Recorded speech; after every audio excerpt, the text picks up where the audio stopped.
السلام علیکم جی، میں ہوں آپ کا ہوسٹ وسیم شیخ. آپ دیکھ رہے ہیں زراعت ٹائم پروگرام. آج ہم تیلدار اجناس کے بارے میں ماہرین سے بات کرتے ہیں کہ یہ اس کو کنولا کے بارے میں بات کریں گے. پروگرام جو چل رہا ہے تو اس کی ان کے پوچھیں گے کہ اس کی کاشت جو ہے وہ کیسے کرتے ہیں اور اس کا طریقہ کار کیا ہے اور یہ آئیڈیل موسم کون سا اس کا ہوتا ہے اور اس کے جو تحفظات ہیں اور یہ اس کا منافع جو ہیں وہ کیسے ہوتا ہے. آئیے چلتے ہیں ڈاکٹر محمد سعد بن مصطفیٰ سے بات کرتے ہیں جو اس اپنا اجناس کے ماہرین بھی ہیں اور ڈاکٹر بھی ہیں، یہ سائنٹیفک ہیں. آئیے چلتے ہیں. آئیے اب ہم چلتے ہیں جو ماہر آئل سیڈ کے ہیں حافظ سعد صاحب کہ ان سے پوچھتے ہیں کہ جو زمیندار ہیں، کسان ہیں، ان سے کیسے جو اس کی پیداوار ہے کیسے بڑھا سکتے ہیں اور اس کو کیسے اس سے مستفید ہو سکتے ہیں، اور ان سے جا کے بات چیت کرتے ہیں. السلام علیکم سر. وعلیکم السلام سر، کیا حال ہے جی؟ ٹھیک ٹھاک؟ اللہ کا شکر جی، بالکل ٹھیک ٹھاک. آپ خیریت سے؟ ہاں جی، شکر اللہ پاک کا جی. اچھا سر، یہ بتائیے گا کہ یہ جو اپنا کنولا ہے کچھ یا دوسرے ہیں آئل سیڈز کے بارے میں کچھ بتائیے کہ یہ کس طرح، یعنی کہ یہ جو کسان ہیں اس سے مستفید ہو سکتے ہیں اور یہ اس کی پیداوار کیسے ہوتی ہے؟ جی، بسم اللہ الرحمن الرحیم. دیکھیں جی، تیلدار اجناس اس وقت ہمارے ملک کی ضرورت ہے. ایک طرف تو گندم بھی ہماری ضرورت ہے کہ اس کے بغیر ہماری روٹی نہیں پک سکتی کیونکہ ہماری اسٹیپل فوڈ ہے. دوسری طرف تیلدار اجناس ہماری اس لحاظ سے امپورٹنٹ ہے کہ اس کے بغیر ہمارا سالن نہیں بن سکتا. جب آئل ہوگا، تیل ہوگا تو پھر ہی سالن بنے گا. اور بدقسمتی یہ ہے کہ ہم ایک زرعی ملک ہیں. اور تیسری جو ہماری بڑی امپورٹ ہے پیٹرولیم کے بعد اور مشینری کے بعد، وہ ہے آئل سیڈ اور ایڈیبل آئل، جو کھانے والا تیل ہے وہ ہم، اور اس پہ ہر سال تقریباً ہم 4 سے 5 ملین $US جو ہے وہ سالانہ لگا رہے ہیں، خرچ کر رہے ہیں، اور اپنا ایک قیمتی زر مبادلہ جو ہے وہ ڈالر کی صورت میں دے رہے ہیں. تو اس لیے ہمیں چاہیے کہ جس طرح ہم گندم کو لگا رہے ہیں، گندم کی ایک تو وہاں پہ بھی پر ایکڑ پیداوار بڑھانے کی ضرورت ہے کیونکہ بڑی اچھی ویرائٹیز ہیں، ان کا پوٹینشیل ہے. دوسری طرف اس کا بھی ایریا بھی بڑھائیں اور ہم پر ایکڑ جو ہے پروڈکشن بھی جو ہے کنولا کی، سورج مکھی ہے اس کی، یہ جو ہماری فصلیں ہیں، روایتی فصلیں ہیں، ان کی پیداوار بڑھائیں تاکہ ہم کھانے والا جو خوردنی تیل ہے وہ اپنے ملک میں پیدا کر سکیں اور اپنی ملک کی پیداوار جو ہے اس میں اضافہ کر سکیں. اس سلسلے میں جو ہے اب ماشاءاللہ مارکیٹ کے اندر پرائس بھی بڑی اچھی ہے اور فارمر کو پروفیٹیبلٹی جو ہے، جو ان کا بڑا ایک مقصد ہوتا ہے کہ ہم زیادہ سے زیادہ پیداوار حاصل کر کے اور اچھا جو ہے منافع کما سکیں، وہ تیلدار اجناس میں انہیں بڑا اچھا منافع حاصل ہو سکتا ہے. اس سلسلے میں کینولا لگائیں. کینولا جو ہے اس کا صحیح وقت جو کاشت ہے وہ جو ہماری گوبھی سرسوں کی اقسام ہے ان کے لیے ہے اکتوبر کا پہلا ہفتہ. اکتوبر کے پہلے ہفتے میں جو کاشت کی ہوئی فصل ہے اب وہ ماشاءاللہ پھولوں کے اوپر اس کی جو ہے نکلنے شروع ہو گئے. تو اس میں یہ ہے کہ اب اس کے ساتھ اس کی کھاد کا، اس کے پانی کا، اس کی جڑی بوٹیوں کا، پلانٹ پاپولیشن کا، ان سب چیز کا خیال رکھا جائے تاکہ وہ اچھی سے اچھی بہتر سے بہتر پیداوار حاصل کر سکیں. جبکہ جو ہماری جو رائع اقسام ہے ان کا صحیح وقت کاشت، جو جس طرح ہمارا کلائمیٹ چینج ہو رہا ہے اس میں یہ ہوتا ہے کہ جو آپ ستمبر کے جو آخری ہفتہ ہے اس کے اندر کاشت کر لیں، اور زیادہ ہی اگر لیٹ ہو رہے ہیں تو اکتوبر کے پہلے ہفتے تک اس کی بھی کاشت لازمی مکمل کر لیں. ٹھیک ہے. اس کے بعد اگر آپ لیٹ کاشت کرتے جائیں گے، ایک تو آپ کی جو پودا جو ہوتا ہے اس کی بڑھوتری کے لیے جو ایک ٹائمز ریکوائر ہوتا ہے وہ اس کو پورا نہیں مل پاتا، جس کی وجہ سے یا تو پودا بہت ہی لمبا ہوتا چلا جائے گا یا اس کی گروتھ سٹنٹڈ ہو جائے گی، جس کی وجہ سے اس کی پیداوار پہ اثر ہوتا ہے. دوسرے نمبر پہ جو ہے اس پہ کیڑے جو مکوڑے اور بیماریاں ہیں وہ زیادہ اثر انداز ہوتی ہیں کیونکہ لیٹ ہوتا ہے تو پکتا بھی لیٹ ہے. تو اس ٹائم پہ وہ جو خاص طور پہ فروری کا جو مہینہ ہوتا ہے اس کا جو سب سے بڑا کیڑا ہے وہ ایفیڈ ہے، جسے ہم تیلا کہتے ہیں عام لفظوں کے اندر. وہ زیادہ سے زیادہ جو ہے فصل پہ آتا ہے اور وہ زیادہ نقصان ہوتا ہے. اس لیے سب سے اگر اچھی پیداوار حاصل کرنی ہے تو وقت پہ کاشت اور اچھے بیج کا استعمال اور صحیح متناسب جو کھادیں ان کا استعمال، پانی وقت پہ لگانا، جو اس کی خاص طور پہ جو جڑی بوٹیاں ہیں ان کو کنٹرول کرنا، یہ سارے ان اگر پہ عمل کریں گے تو اس کے بعد جب آپ کی فصل تیار ہو جاتی ہے تو آپ اس کو جو ہے وقت پہ اس کی کٹائی کریں، کیونکہ اس کا ایک اور بڑا مسئلہ ہے کہ یہ شٹرنگ اس کی لاس ہوتے ہیں. جب یہ پھلی اس کی جو پک جاتی ہے تو وہ جھڑنا شروع ہو جاتی ہے. اس کے لیے آپ کو چاہیے اس کی وقت پہ کاشت اور طریقہ کاشت جو ہے وہ اچھا جو ہے نا وہ استعمال کریں. ٹھیک ہو گیا. تو سر وہ آپ نے بیماریوں کے بارے میں کچھ کہا تھا کہ تیلا آتا ہے، تو وہ موسم کس میں آتا ہے، اور کسان بھائیوں کو یہ بھی بتا دیجیے گا کہ وہ اس کی احتیاطی تدابیر اس کی یعنی کہ کیا ہو سکتی ہیں، اور وہ سپرے ٹائم پہ کر لیں یا پہلے کر لی جائے سپرے، یا بعد میں یعنی کہ جب وہ تیلا سونڈی وغیرہ حملہ کرے تب یعنی کہ کیا جائے. اس کے بارے میں تھوڑا سا بتائیے گا. جی بالکل. اس میں دیکھیں نا، سب سے پہلی جو امپورٹنٹ احتیاط ہے وہ تو ہے وقت پہ کاشت. جو فصل وقت پہ کاشت ہوگی، جیسے آپ کو ہمارے پیچھے نظر آ رہی ہے وقت، یہ ستمبر، یہ رائے کی فصل ہے اور ستمبر کے مہینے میں کاشت ہوئی ہے. تقریباً یہ 20 ستمبر کی اس کی کاشت ہے. تو اس نے اب دیکھیں آپ نے پھلیاں اس نے تقریباً بنا لی ہیں. کچھ جو اس کی فلاورنگ ہے یہ بھی ود ان 15 دن کے اندر اندر جو ہے نا یہ کمپلیٹ ہو جائے گی. اس کو تو تیلے نے کچھ نہیں کہنا، کیونکہ یہ اب اپنی پھلیاں بنا چکی ہے. اور اس نے جب تیلے کا آتا ہے اٹیک ہوتا ہے فیبرری کا جو مڈ ہوتا ہے، پہلے 10-15 دن فرسٹ فورٹ نائٹ ہوتی ہے، اس کے اندر اس کا اٹیک ہوتا ہے. تو اس دوران تک یہ اپنی میچورٹی کی طرف جاری ہوگی، تو اس کو تو نقصان نہیں ہوگا، اسپرے سے بھی بچ جائے گی. اصل اٹیک ہوتا ہے جو لیٹ لگتی ہے فصل، جو 15 اکتوبر کے بعد جو فصل کاشت ہوگی اس کے اوپر تیلے کا حملہ ہوگا، چاہے وہ رائے کی فصل ہے یا وہ ہماری وہ کینولا کی فصل ہے. ٹھیک ہے. تو اس میں یہ احتیاطی تدابیر ہے، کیونکہ جب یہ فصل بڑی ہو جاتی ہے تو اس کے اندر جا کے اسپرے کرنا بھی ایک بڑا مشکل اور کام ہے کہ اندر جایا نہیں جا سکتا بندے سے. تو اس پہ وہ جو تیلا ہوتا ہے اس کا حملہ بارڈر کی طرف سے شروع ہوتا ہے، بارڈر کی طرف سے وہ اندر کی طرف جاتا ہے. اس کے لیے فارمر کو چاہیے کہ کاربوسلفان اور بائیفینتھرین کا جو ہے وہ سپرے بارڈر کے اوپر کرے، تاکہ جو بارڈر پہ اگر تیلا آتا ہے تو وہ اسے وہیں پہ کنٹرول کیا جا سکے اور اندر تک وہ نہ پہنچ سکے. ٹھیک ہو گیا. تو سر وہ اس کا جو آپ لگاتے ہیں جب کاشت کرتے ہیں، اس کا ٹمپریچر کو بھی دھیان رکھنا پڑتا ہے اس کا، کہ ٹمپریچر اس کا کم ہو، زیادہ ہو، کتنا ہو، یا کنٹرول میں کیسے کیا جاتا ہے، اس کے بارے میں کچھ بتائیے. جی یہ بڑا آپ نے امپورٹنٹ سوال کیا ہے، کیونکہ ہمارا جو کلائمیٹ چینج ہو رہا ہے اب ستمبر میں اور اکتوبر میں بڑا زیادہ ٹمپریچر ہوتا ہے. آج دسمبر میں بھی آپ دیکھیں کہ اتنی دھوپ ہے کہ کھڑا نہیں ہوا جا رہا. تو اس ٹائم آپ ذمہ دار کو یہ دیکھنا چاہیے کہ نائٹ ٹمپریچر 30 سے کم ہو جائے اور دن کا ٹمپریچر 40 سے جیسے ہی کم ہو جاتا ہے تو وہ رایا اور سرسوں کے لیے موسم قابل کاشت ہوتا ہے. لیکن اس ٹائم کیا ہوتا ہے کہ دھوپ کی انٹینسٹی جو سن شائن ہوتی ہے وہ بہت زیادہ ہوتی ہے، جس کی وجہ سے جرمینیشن کا پرابلم ہوتا ہے، خاص طور پہ جو آئل سیڈ کراپ ہیں. اس کے لیے اچھا وتر رکھنا ضروری ہے. تر وتر جسے ہم کہتے ہیں، جسے ہم گیلا وتر کہتے ہیں، تو وہ وتر ہونا چاہیے، عام گندم والا وتر نہیں ہونا چاہیے. اگر عام گندم والا وتر ہوگا تو اس میں جرمینیشن نہیں ہوگی. ٹھیک ہے. اس کے سیڈ میں جرمینیشن کا اتنا مسئلہ نہیں ہوتا، کیونکہ آپ جو زمین میں بیج گر جاتا ہے اس کا، وہ 3 سال بعد بھی اگ جاتا ہے. اصل ایشو یہ ہوتا ہے کہ اسے موئسچر چاہیے. اچھا موئسچر زمین میں گیلا وتر ہوگا تو یہ اچھے طریقے سے بیج اگا جائے گا. اس ٹائم پہ آپ اچھے گیلے موئسچر کے ساتھ، وتر کے ساتھ اس کی کاشت کریں، اور کوشش کریں کہ ڈرل کے ساتھ کاشت کریں. اس سے یہ ہوگا کہ آپ کا پلانٹ ٹو پلانٹ ڈسٹینس اور رو ٹو رو ڈسٹینس مینٹین ہو سکتا ہے، اور آپ جتنی پلانٹ پاپولیشن فیلڈ کے اندر ریکمینڈڈ ہے وہ پوری کر سکتے ہیں اس کے لیے. ٹھیک ہو گیا. تو سر یہ بتائیے گا کہ وہ میں نے کچھ وہ راستے میں جب چیک کر رہے تھے، ہم لوگ وزٹ کر رہے تھے، تو اس میں کچھ وائٹ جو تھیلیوں میں بھی کچھ نظر آئی ہیں، تو وہ سر وہ کیا ہے، اور اس کو یعنی کہ وہ کس طرح اس کو سیونگ کے لیے رکھا ہوا ہے، یا ٹمپریچر اس کا اپ ڈاؤن کر رہے ہیں وہ ہے، وہ اس کو وہ کیا یعنی کہ سر وہ اس کے بارے میں ذرا بتائیے گا. یہ دیکھیں جی، آپ ایک ریسرچ ادارے کے ریسرچ ایریا کے اندر کھڑے ہوئے ہیں اس ٹائم.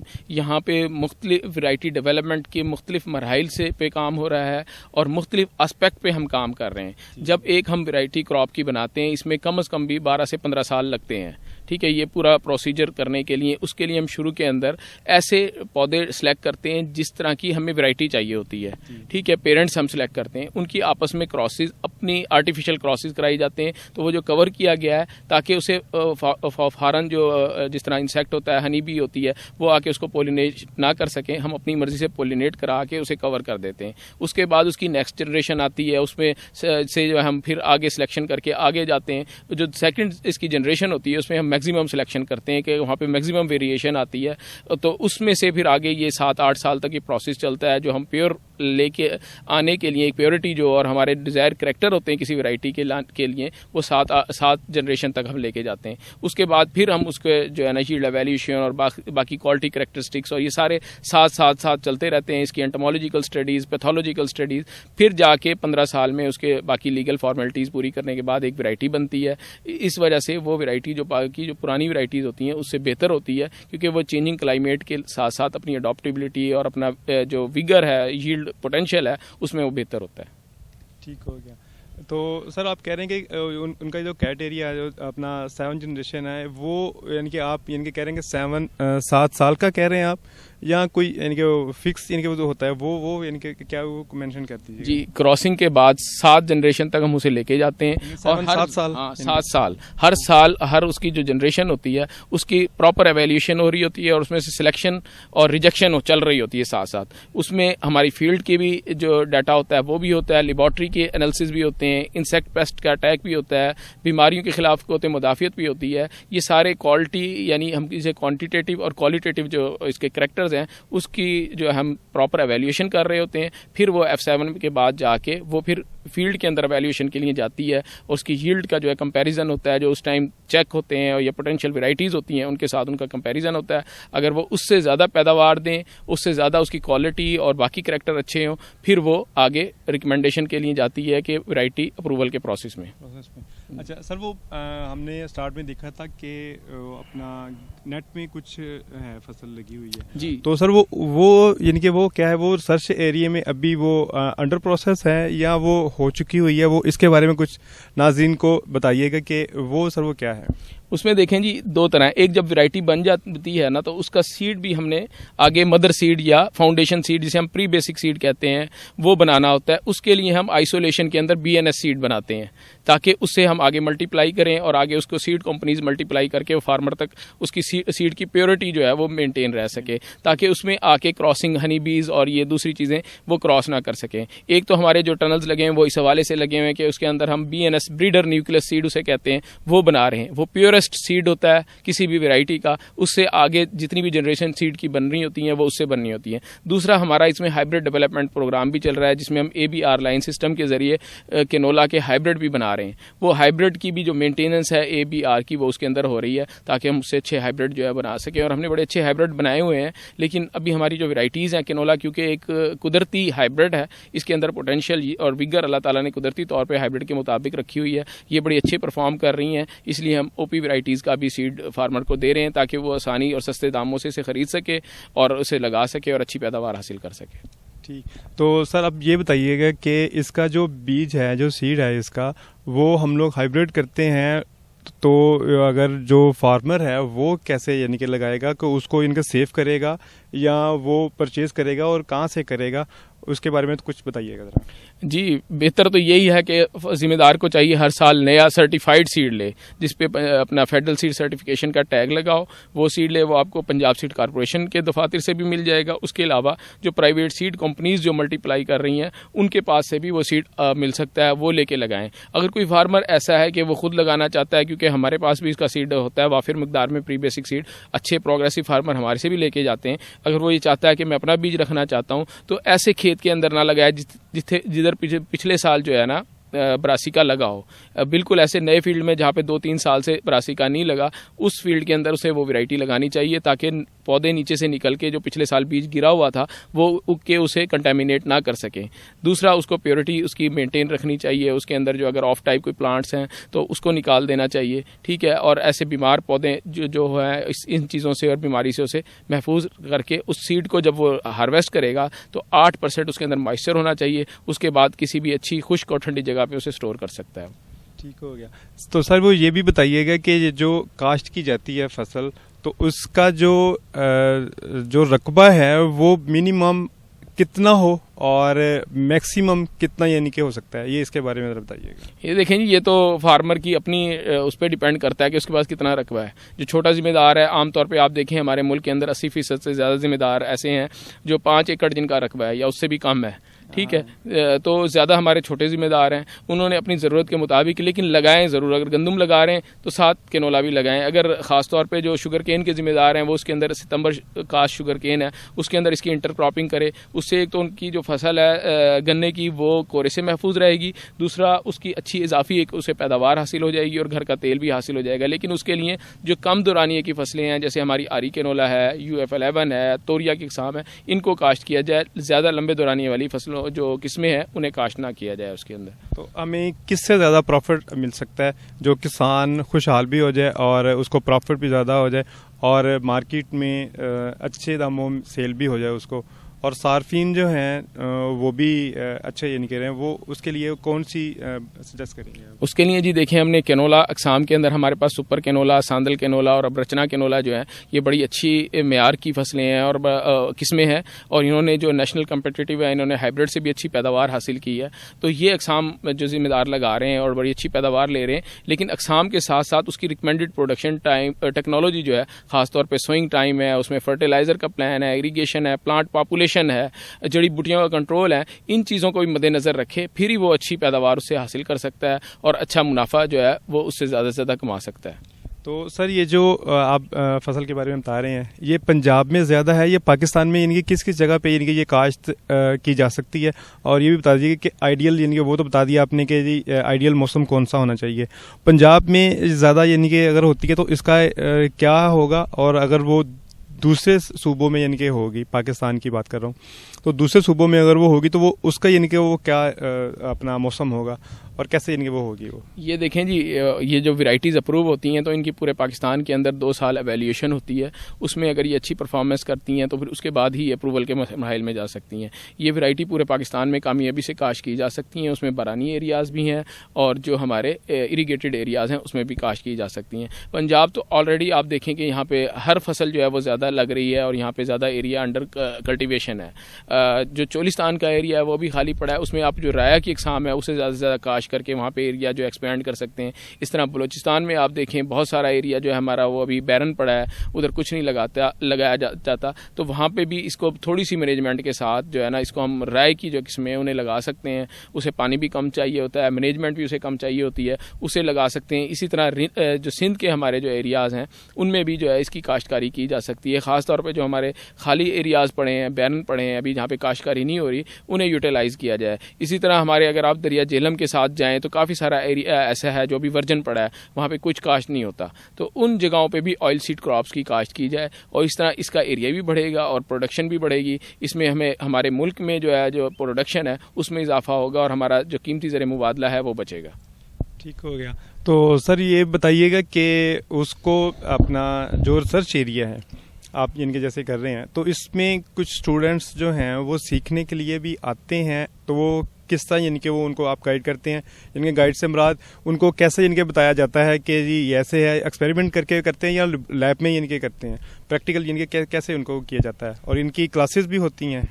جی بالکل ایسا ہی ہے. ایک تو جو ایگریکلچر یونیورسٹیز ہیں ان کے گریجویٹ جو اسٹوڈنٹ فائنل ایئر میں ہوتے ہیں، ٹھیک ہے، وہ 6 مہینے جو لاسٹ سیمسٹر ہوتا ہے وہ انٹرنشپ کے طور پہ ہمارے پاس آتے ہیں اور ہم انہیں پورے کام کے انول جو اس ٹائم پہ جو کراپ ہوتی ہے اور جو فیلڈ کے اندر ایکٹیویٹیز چل رہی ہوتی ہیں، لیبارٹری کے اندر ایکٹیویٹیز چل رہی ہوتی ہیں، ان کے اندر انہیں شامل کرتے ہیں. ہم وہ اس کے کراسنگ سے لے کر اور اس کی ہارویسٹنگ اور ڈیٹا کلیکشن اور لیبارٹری انالیسز یہ سارا کچھ اس میں کرتے ہیں. اس کے ساتھ ساتھ ہم ریسرچ پیپر رائٹنگ کی بھی ان کو ٹریننگ دیتے ہیں اور کوئی اچھے جو اسٹوڈنٹس ہوتے ہیں وہ ریسرچ پیپر بھی لکھ کے اور پبلش کرا کے اپنا یہاں سے لے کے جاتے ہیں. اس کے ساتھ ساتھ جو وقتاً فوقتاً جو ہے ہمارے پاس ایگریکلچر یونیورسٹیز کے اسٹوڈنٹ جو ایگریکلچر ڈپارٹمنٹ کے جو فیلڈ اسسٹنٹ یا آفیسرز ہیں ان کو بھی وزٹ ہوتا رہتا ہے، ان کو بھی ہم بریفنگ دیتے رہتے ہیں اور اس حوالے سے آگاہی کرتے ہیں. تیسرا جو ہم امپورٹنٹ کام کرتے ہیں، ہر جو ہے نا کراپ سیزن شروع ہونے سے پہلے ماسٹر ٹرینرز کو ٹریننگ دیتے ہیں، جس میں ایگریکلچر ایکسٹینشن کے آفیسرز ہوتے ہیں جنہوں نے جا کے آگے فیلڈ میں جا کے اپنے آفیسرز کو اور اپنے فیلڈ اسٹاف کو ٹریننگ دینی ہوتی ہے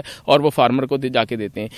اس لحاظ سے ہم لیٹسٹ ٹیکنالوجی کے حوالے سے جو بھی ہم تحقیق کے بعد حاصل کرتے ہیں وہ ان تک پہنچاتے ہیں اور یہ پورا ایک سلسلہ چلتا ہے اور وہ پروڈکشن ٹیکنالوجی اور وہ آگے فارمر تک پہنچائی جاتی ہے.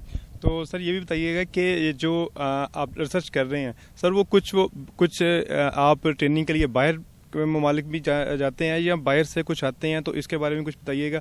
اگر نہیں ہے تو کیا گورنمنٹ اس کے بارے میں کچھ اپنا کوئی کام کر رہی ہے؟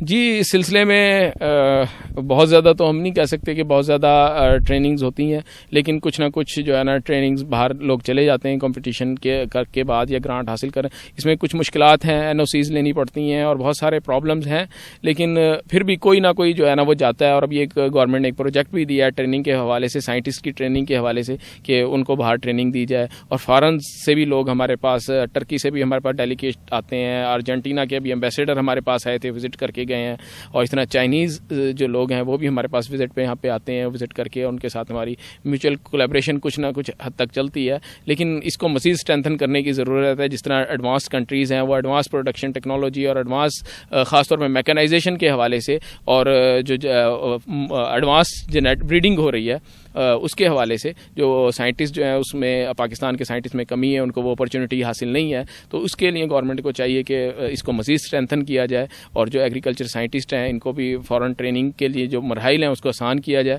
اور اس کو تاکہ جو ملک میں آ کے وہ اچھی جو ہے اس میں اپنی کنٹریبیوشن کر سکیں اور ان کی اسکل اور کیپیسٹی بلڈنگ بہتر ہو سکے. تو سر یہ پاکستان میں یا پنجاب میں جو ریسرچ ادارے ہیں, کیا یہ فیصل آباد کے علاوہ اور بھی دوسرے شہروں میں بھی ہیں؟ جی, ایوب ریسرچ انسٹیٹیوٹ جو ہے پاکستان کا ایک بڑا ادارہ ہے, اور دنیا میں ماشاءاللہ اس کا ایک نام ہے. خاص طور پہ اگر گرین ریولیوشن کی نام بات کی جائے تو ایوب ریسرچ کے نام لیے بغیر وہ بات مکمل نہیں ہوتی.